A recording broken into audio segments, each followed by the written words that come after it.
Hi everyone, Scott Player, pop cult fan here, and today I saw the Fantastic Four First Steps last night. I actually saw the movie with my mom, and I'm actually really glad I saw the movie with my mom, because this movie, it did something for me that the Superman movie didn't.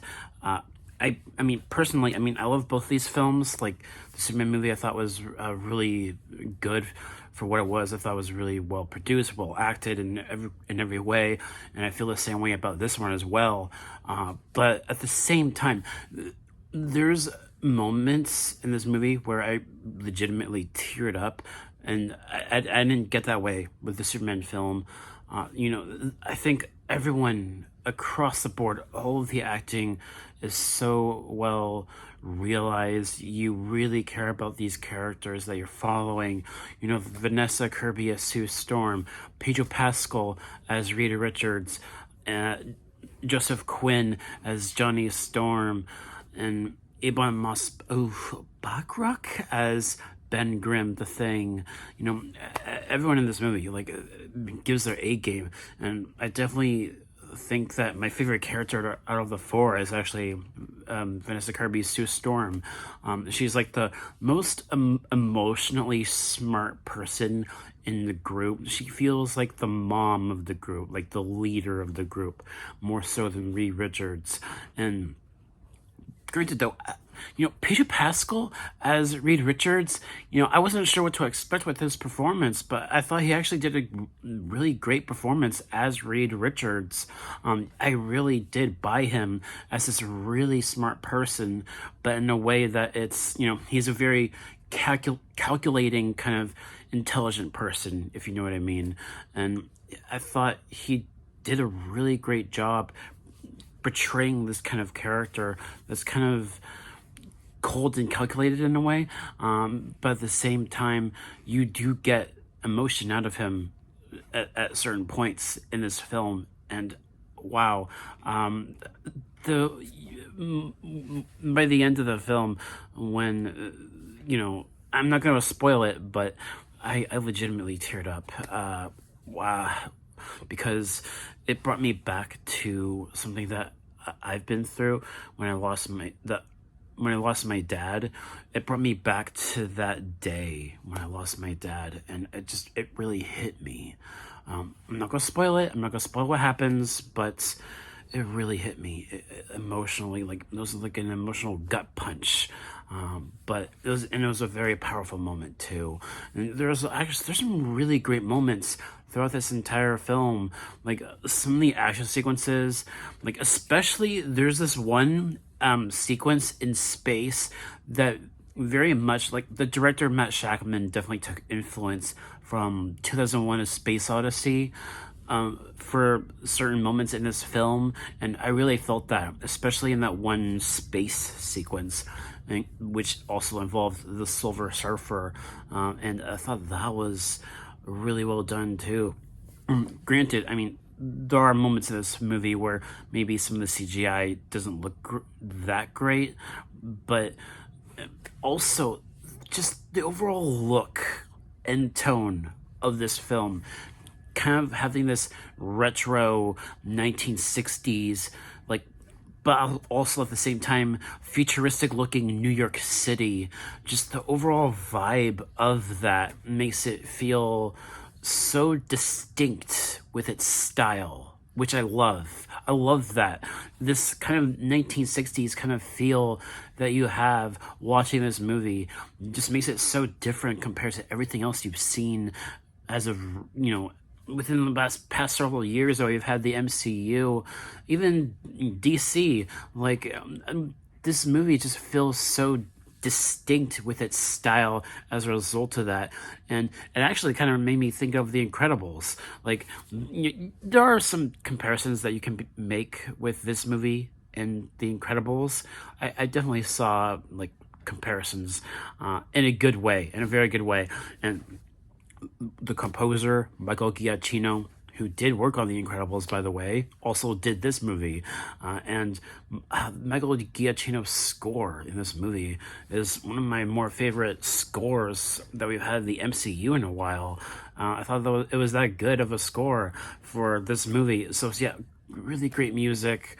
I think also what they do with Silver Surfer, I wasn't sure how they were going to handle her character, and the way they do, like, I thought was rather moving. And also, Galactus, Ralph Ineson, voicing Galactus, I thought he was, quite the menace. Let's just say he was quite the menace, and I'm glad that we finally got this comic booky portrayal of this really giant man, basically, that kind of exists in space. And I thought what they did there with his character was definitely much more satisfying in spades compared to the space cloud in Fantastic Four: Rise of the Silver Surfer. Which, speaking of that, like, this movie does have a bit of a similar story as Fantastic Four: Rise of the Silver Surfer. It does have a similar story, but it is so much better in so many ways. So many ways. And also, it does something a bit similar to the Superman movie that we just got, because it's taking place in its own separate Earth. It's in this own separate Earth, and as a result of that, you kind of can just watch this movie and not have to think about other MCU films or shows or anything like that. You can just watch this movie on its own merits, because also within this particular Earth that we're watching the Fantastic Four being represented on, they're the only heroes on this Earth, which kind of also made me think of the older Spider-Man films with Tobey Maguire. It reminded me of that a little bit too. Like, it reminded me of the older Spider-Man films. It reminded me of The Incredibles, 2001: A Space Odyssey. I like those influences there, and it just felt comic booky. It wasn't afraid to get comic booky, similar to the Superman film, and also having some really strong sci-fi elements in there too, within its story, and that's what I loved about it. I do think that there are some pacing issues, mainly because this movie is going at such a breakneck pace. It's going at such a breakneck pace, and this movie is surprisingly short for what it is. It's like, I think, a bit under 2 hours. It's one of the shorter MCU films we've had in a while, but they do such a good job with almost everything else as a result, and well acted, well produced. Like, the costume design too. I like the kind of retro look that the Fantastic Four suits have, and it's really interesting to look at as a result. I think, I don't. In regards to the action sequences, I think they are very well done, especially that space sequence I mentioned. And I think what I loved the most about this movie, though, is the character dynamics, the character relationships, and the theming of family, not just within the group, but as a city. They did such an amazing job portraying, like, basically everyone within New York City being a family, and how everyone worked together, and you get this hopeful, optimistic kind of feel for this world that we're watching on screen. You see the culture there, in which everyone is working together. That optimistic, hopeful kind of feel that you have as a result of that is so moving. And there's this amazing speech that Sue Storm says in the film that also moved me in a way that I wasn't expecting, and it was a very powerful speech. I thought the best thing about this movie was how it just made you relate to these characters in a way that you're just trying to do your best as someone who has your own family that you helping take care of. And that's what makes this movie stand out, in my opinion. It does something that in which yes, it does have all the superhero stuff that you're expecting, but it's a family character piece and also a period piece at its core. And that's what I loved about it. That's what made this movie much more moving to me and much more emotional, more emotionally satisfying for me compared to the Superman film we just got.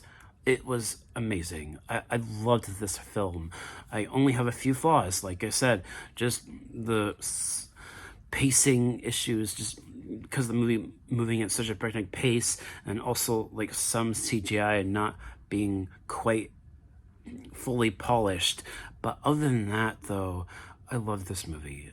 It was so well done.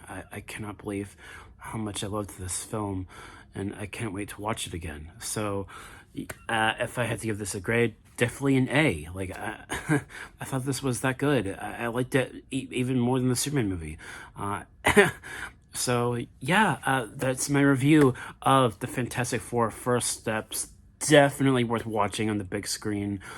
So well done. You will not be disappointed. So thank you guys so much for watching, and we're all a family. We're all a family, and that's what this movie did such a good job portraying, and I loved it for that. So thank you guys so much for watching. I hope you all have a great weekend, and I'll catch you guys next time. Take care and peace.